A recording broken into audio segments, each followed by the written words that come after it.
In occasione dell'uscita del suo nuovo album, Transition, ho il grande piacere e l'onore di avere qui accanto a me Steve Lukather. Thank you for your time.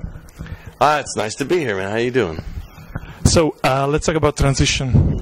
On January, it will be released? January 20th or something like that. Yeah. Okay, it's not a problem. And can we say in the title there's the meaning of the record? Which are the meanings that inside the record that you'd like the people to know about you now? Well, it's been a very interesting ride. I mean, I've been in this game for 36 years now, and right now I had a tough time. I went through a really rough period emotionally. Stuff back home, you know, my mother passed away. I had some personal problems I'd rather not really get into.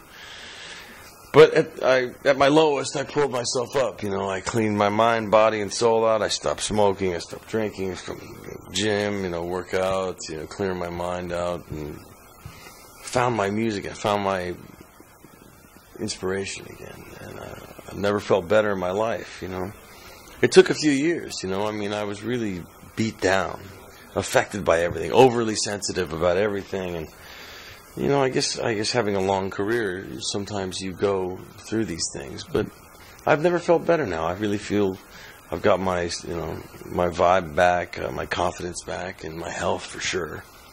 I'm probably in better shape than I was when I was 40, you know, and I'm certainly a lot clearer, and I'm better for it. So that's the transition from the old way of life and the old thing in my heart to letting go resentments and all these other things and looking forward to be positive and stay in the light. And things that were bad or people that were bad, I've just removed myself from it.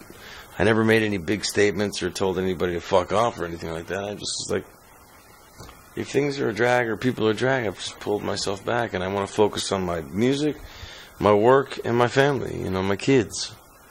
And enjoying life, you know. Geez, I'm 55 years old, you know. I paid my dues. I deserve to have a little fun now and then, you know. But just healthy fun. So we can say this is a point of start, a new restart of a new life, a sort of a new life for you. I mean, I think everybody's life, you know, you're a kid, then you grow up, and then you're first starting to work, and then, you know, if you're lucky, you become successful. Whatever you do, it's not music, but anything in your life. You have a job, you have a family, maybe that... Then you go through some tough times, and then maybe your friends and family go. I mean, it's the long life that everybody has. In my situation, I was lucky enough to have my dream come true of being a successful musician, having a long career doing it. But in that, you know, you have some tough times. You know, everybody has tough times. It's not just me. Unfortunately, some of my tougher times have had to play out in public and on the internet or whatever it is, and that was hard sometimes, very difficult for me because I'm a very sensitive person, but maybe I deserve to get my ass kicked a couple times and wake up. So I did. So, you know, I'm better for it. So I learned. But I'm happy now. And that comes across. And I'm certainly more appreciative of my career than I've ever been. And I want to stay this course and be a good person and move forward. You know what I mean? Okay. So these are the meanings. And let's talk about music and songs. Okay. I know that a lot of your friends we play in this record, have played in this record, and I read that you learning to sing better. Is true? Yeah, vocals are a really tough thing, you know. I mean, I gotta say, you know, been around a lot of singers in my life, made a lot of records with a lot of really great singers, and watch how everybody works. But I found a great teacher back home in LA. His name is Gary Katana, and he's helping me open up and get more tone, more control, more power, more pitch, you know. It's hard to sing live every night. You know, I'm writing things in the right key, and I'm getting the emotion across, too. It's not just like I'm a robot thing. You know, it takes a long time. Like, I'm trying to refine everything aspect of my life. My playing as a guitar player, as a singer, as a songwriter, as a producer. I'm trying to get better at it. Some people, when they get older, they just don't want to try so hard anymore. I'm the opposite. I'm trying harder now than I ever did. Trying to refine everything. So I read about a phrase you told that a record is like painting. Can you explain us?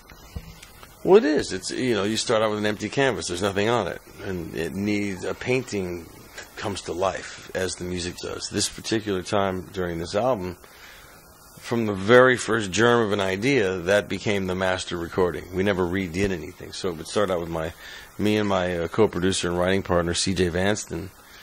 you know, from the first moment we made sound, which was the opening track, Judgment Day, it became a master recording. Then we would add people to it as it grew. So in essence, you were painting, shading, and coloring, being able to sit back and listen to it. And I did 5 different tours this year with different artists in different situations, in different musical experiences.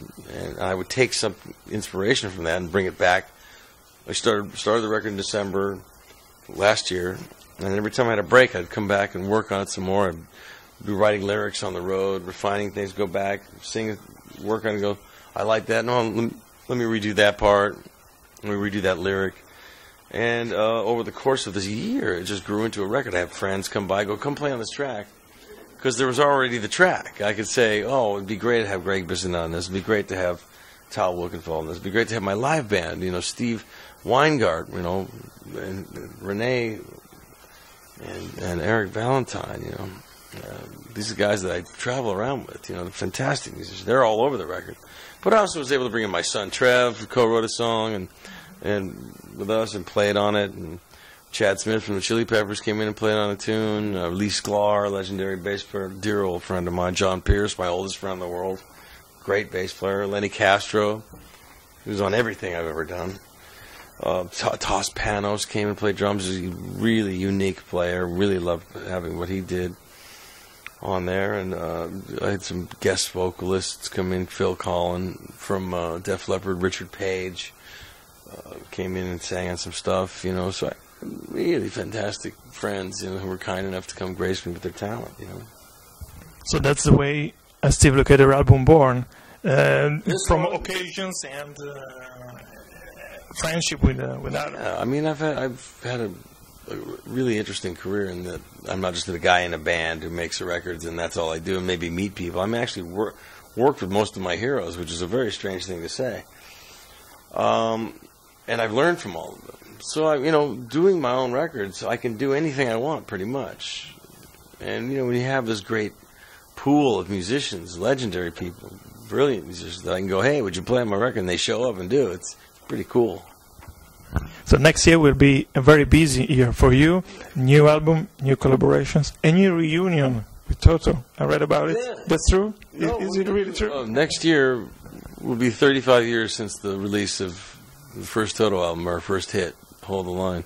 So we're right in the process now of putting together a big show for the summer. I'm going to start rehearsing my solo band for the solo tour, which is March, April. I'm going to go out with Ringo again in Australia, New Zealand, and Japan in February. And then after my tour ends in April, we rehearse Toto in May through October, and then it goes all over and over again. You know, we're going to be all over so Toto will be out for the next few years in the summertime, all over the world, doing the 35th anniversary with a big production. You know, we're planning some pretty cool things for this. It's going to be a great tour. But I get to do all this really diverse and different things. I get to do many different things, so I'm really happy about that. And it keeps life interesting and fresh and exciting. So come out and check out the new record. Come out and see the band, any band you want, any version of whatever I'm doing. So your family will be happy for this. I mean, maybe they are happy to see you in this way. Yeah, I mean, it's hard when I'm my little kids. That breaks my heart. You know, my big kids are already out and living their life, living with their boyfriend or their girlfriend or whatever, and living an adult life. I see them all the time, and I love them dearly. But my little ones, it's a little harder because they're like, Daddy, where are you? You know, like they're just breaks my heart. But I have Skype, and that's a lot better than nothing. At least I get to see them and talk to them, and they can see me. And it's hard. It's what I do. I mean, I can't just stay home and do nothing. There's nothing happening in LA anymore. So I have to travel to get my music across and to you know, make a good living, to take care of a lot of people. So Catch-22. Best of, I get to work a lot, but I have to be away. But when I'm home, I'm very focused on my little ones. And you know, look, my dad was gone all the time when I was a kid, and I still loved him, and he was a great dad. So this is what I do, kids. So let's suggest to the people to buy your new record, and why. Well, I just want you to, you know, see what I'm up to these days, because it's fresh and new and a little different, and I'm not just repeating the same old thing. It's a very mature record. I think I've grown up a lot lyrically and musically, and I've had great fun making, and there's a lot of heart and soul that I put into this. So the name of the album is Transition on Mascot Records, coming out January worldwide. I hope you'll give it a shot and listen. Come check in on the website or the Facebook or my Twitter, whatever, these social networks. That really is me answering everything. And I'll be coming back as it's growing all the time. So thank you very much for your support over all the years, and I'll see you soon, I hope.